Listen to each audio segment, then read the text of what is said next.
Well, Australia descended into a farce over the past week. Not even 2 months after the Bondi massacre, we saw those dreadful scenes in Sydney where protesters attacked police, angry about the visit of Israeli President Isaac Herzog. In Melbourne, the CBD was also hijacked by the anti-Israel, anti-Australia mob. Death to Herzog was graffitied at the University of Melbourne, and protesters even held signs which read, "Abolish Australia." Joining me now is Executive Council of Australian Jury co-CEO Alex Ryvchin.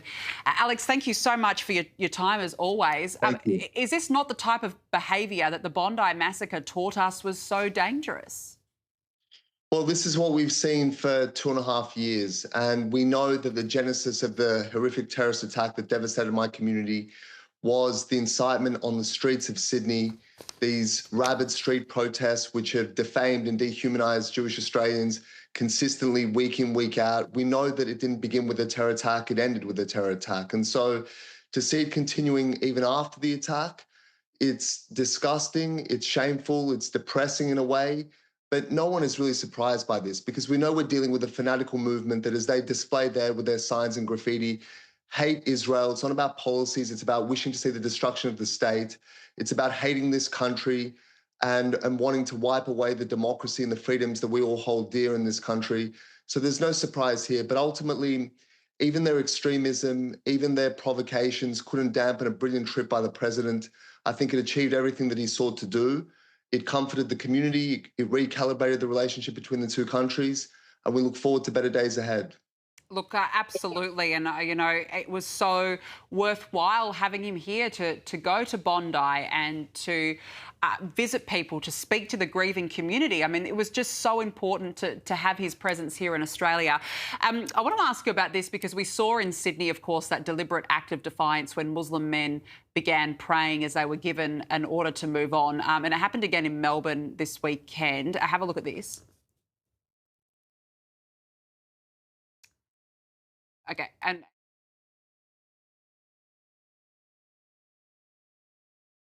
but once again, the Prime Minister has shown that he does not have the interests of Australians at heart. Have a look.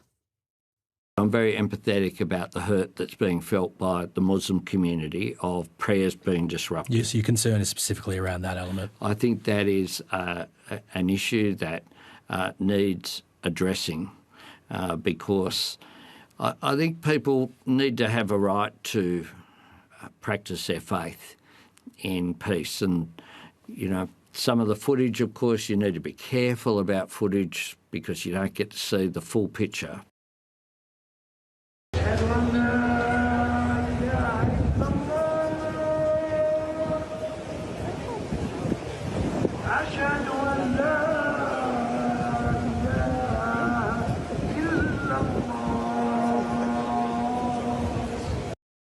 Okay, and that was what happened in Melbourne. We've got the audio on that.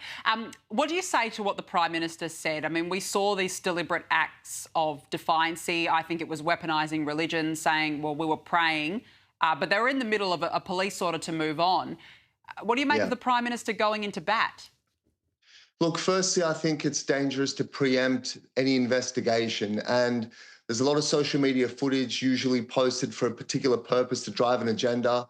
And I think that needs to be looked at very carefully and investigated to see how this transpired. But on the face of it, no one would dispute the right of free prayer and the right to assemble and practice one's faith in this country. As a person of faith myself, that's to me something sacred. But prayer is a solemn, personal, deeply private act that is done in a particular time in a particular place. And I think that the scenes that we saw by the town hall in a protest area in an extremely tense environment, which police were doing their best to de-escalate, was it essential to pray in that spot at that time?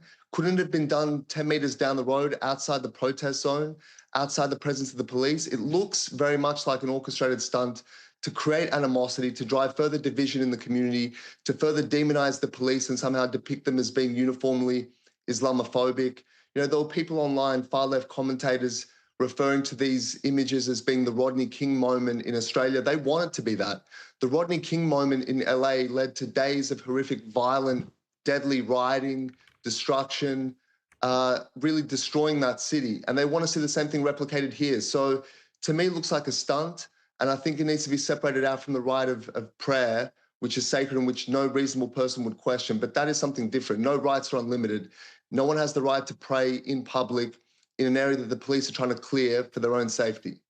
Look, I couldn't agree more with you. Absolutely, it's spot on. And, you know, obviously there's going to be an investigation now, but still, there was a move-on notice in place, and that's what we have to keep in mind.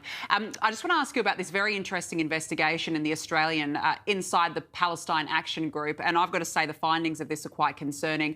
The pro-Palestine protesters who orchestrated this week's violent Sydney rally gloated about Israel's humiliation hours after October 7 and started organising demonstrations while terrorists were still slaughtering civilians in their homes. It says what is less clear about the Palestine Action Group is who else is behind it, the source of its funding, and how entwined it is with the disparate groups that have joined its protesters.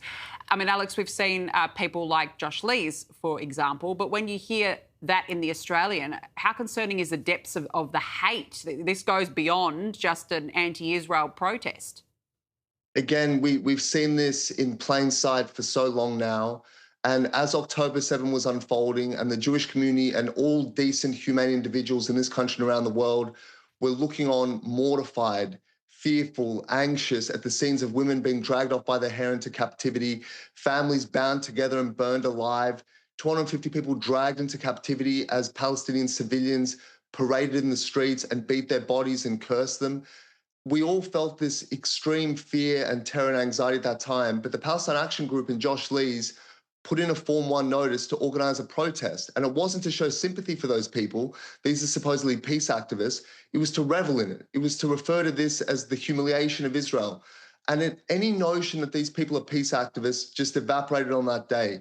These people yearn for war. They want war. They cheer on Iranian rockets and Houthi drones and Hamas terror operations. They simply want Israel to lose in this war. That's why they were so opposed to a ceasefire when it happened, and they kept protesting afterwards. So, you know, sections of the press and society and the political class seek to rehabilitate these people as being peace activists. They're anything but. And anyone who's actually paying attention and wants to see them for what they are, they don't even disguise it. It's so evident. It's so apparent. Look at their posters. Look at the timing of their rallies. Look at what they say and do.